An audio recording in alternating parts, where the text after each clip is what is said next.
Сәлем оқушылар, 5-ші сыныптың 168-ші есебінен бастап шығарамыз. 9, 14, 45, 75 сандарының бөлгіштерін жазыңдар дейді. Так, 9 санның бөлгіштері. 9 бізде 1-ге бөлінеді, 9 болады. 9 бізде 3-ге бөлінеді, 3 болады. 9 бізде 9-ға бөлінеді, 1 болады.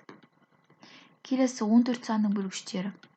14 1-ге бөлінеді, 14 болады. 14 2-ге бөлінеді, 7 болады. 14-шіге бөлінеді тағы, 14-ке бөлінеді, 1 болады. Келесі 45. 45 1-ге бөлінеді, 45 болады. 45 3-ке бөлінеді, 15 болады. 45 5-ке бөлінеді, 13 болады. 45 тағы бөлінеді, 15-ке бөлінеді, 13-ке бөлінеді, 5 болады. 45 15-ке бөлінеді, 3 болады. 45 45-ке бөлінеді, 1 болады. Келесі 75. Так, 1-ге бөлінеді, 75 болады. 75 бізде бөлінеді 3-ке, солай ма? 25 па? Так, 75 енді 5-ке бөлінеді, 15. 75 енді 15-ке бөлінеді, 3. 75 енді 25-ке бөлінеді, 5. Так, 75 енді 75-ке бөлінеді. Тең 1. Келесі. 8, 11, 15, 27 сандарын алғашқы 4 еселігін жазыңдар дейді.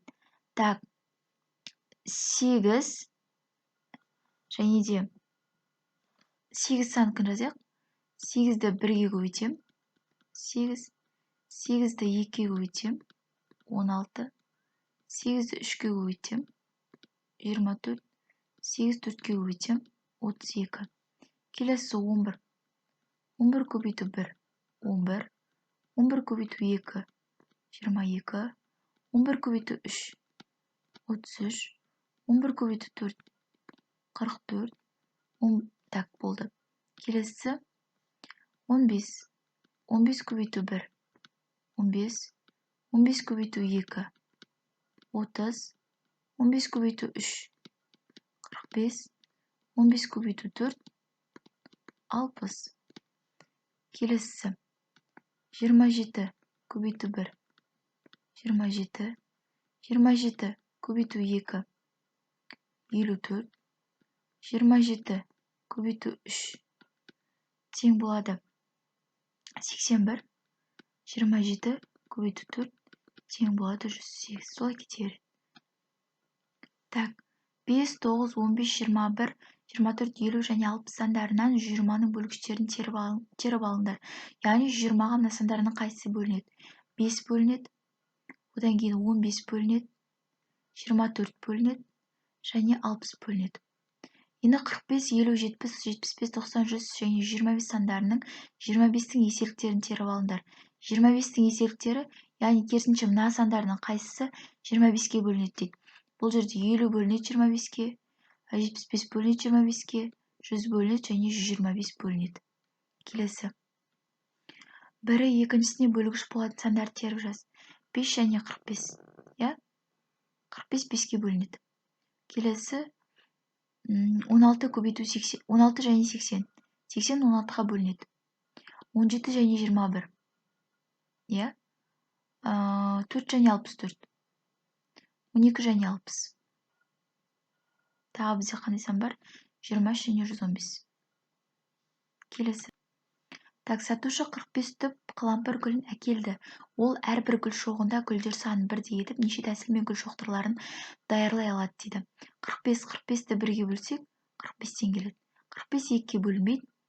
Так, 45-ті 3-ге бөлсек, 15-тен келеді. 45-ті 4-ге бөлсек бөлінбейді. Бірақ шамамен жазып кетейік, 22-ден келеді шамамен. Мына жерде 11-ден келеді шамамен. Мына жерде 13. Жоқ, 5-ке бөлсек 9 дегенім ғой. 6-ға бөлінбейді, бірақ шамамен болады бізде 7. Так, 7-ге бөлінбейді. Шамамен болады 6. 8-ге бөлінбейді, бірақ шамамен болады 5. 9-ға бөлінеді 5 шығады, 15-ге бөлінеді 3 шығады. Әрбір қорапшаға 12 кг кәмпит салынған. Қорапшаларды ашпай 36, 45, 60 кг кәмпиттер даярлауға бола ма дейді. Әр қорапшаға 12 кг кәмпит салынған. Қорапшаларды ашпай 36 кг, 45, 60 кг кәмпит даярлауға болады. Я, 36-ны 12-ге бөлінеді 3, екіншісіне даярлауға болмайды, үшіншісіне болады. 60 бөлу 12 тең 5. Келесі. 65 түп ағаш көшеттерін әр қатарға көшеттер санын бірдей етіп, неше қатарға отырғызуға болады дейді. Так, біз бұны 10 қатарға отырғызуға болады, және 5 қатарға отырғызуға болады. Көшеттер саны бірдей, өткен 65 13-ге бөлінеді 5 болады, және 65 5-ге бөлінеді 13 болады. Келесі. Так, бала себетті толтырып, қояндарға сәбіз әкелді. Ол себеттегі сәбіздерді 4 қоянға, 6 қоянға, 8 қоянға тең бөліп бере алады. Бала қояндарға қанша сәбіз әкелді? Яғни бізде мына санымыз 4-ге де, 6-ға да, 8-ге де бөліну керек. Бұл бізде 24. Бізде 24 4-ге бөлінеді 6 болады. 24 6-ға бөлінеді 4 болады. 24 8-ге бөлінеді, бұл бізде 3 болады. Келесі. Так, 3, 7, 10, 15, 18, 30, 84 сандарынан 21-дің бөлгіштерін дейді. 21-дің бөлгіштері бұл жерде 3 және 7. 21-ді 3-ге бөлсе 7 болады. 21-ді 7-ге бөлсе 3 болады. Келесі. Бұлай қасына жазып қойын. 3 және 7 деп. Келесі 90 санының бөлгіштері 3 болады. 90 10-ға бөлінеді. Одан кейін 10 болады. 15, 18, 30. 2-ның еселіктері 10 болады. Сосын 18 болады. 30, 84 болады. Келесі 5-дің еселіктері 10, 15, 30. Келесі. 2 және 3 сандарына, 6 және 8 сандарына, 9 және 12 сандарына, 15 және 21 сандарына еселік болады. Ең кіші натурал сан. 2 және 3-ге 6 еселік болады. 6 және 8-ге 24 еселік болады. 9 және 12-ге 36 еселік болады. 15 және 21-ге 105 еселік болады. Келесі. 45-ге бөлгіш 5-ге еселік сан, бұл бізде 15. Яғни 45 15-ге бөлінеді 3 болады. Енді 45 5-ге еселік, өйткені 5-ге бөлсек 13 болады. 92-ге бөлгіш 23-ге еселік, бұл бізде 46. 92 46-ға бөлінеді. Солай ма? 92-ні 46-ға бөлсек 2-ден келеді. Ал 23-ге еселікте отырамыз. 23-тен 2-ге өтсе 46 болады. 23-ті 2-ге өтсе 46 болады. Так, келесі 20-ға бөлгіш бұл бізде 60. 120 60-ға бөлінеді. 2 болады. Ал 30-ға еселік болса, так, 30-ті 2-ге өтсек бізде 60 болады.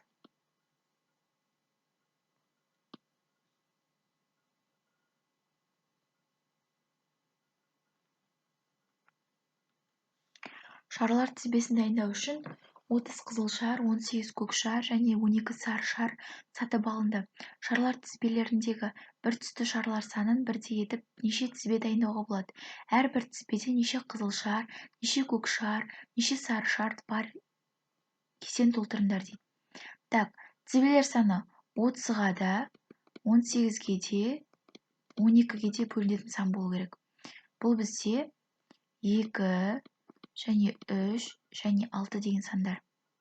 Тексеріп көрсек 2 30-ға бөлінеді 15 болады, 2 18-ге бөлінеді 9 болады, 2 12-ге бөлінеді 6 болады. 3 30-ға бөлінеді 10 болады, 18-ге бөлінеді 6 болады, 12-ге бөлінеді 4 болады. 6 30-ға бөлінеді 5 болады, 18-ге бөлінеді 3 болады, 12-ге бөлінеді 2 болады. Енді қызыл шар дейді. Қызыл шардан бізде 30 ғой. Енді сол 30 бізде 10-ға және 5-ге бөлінеді, солай ма? Келесі көк шарлар. көкшарлар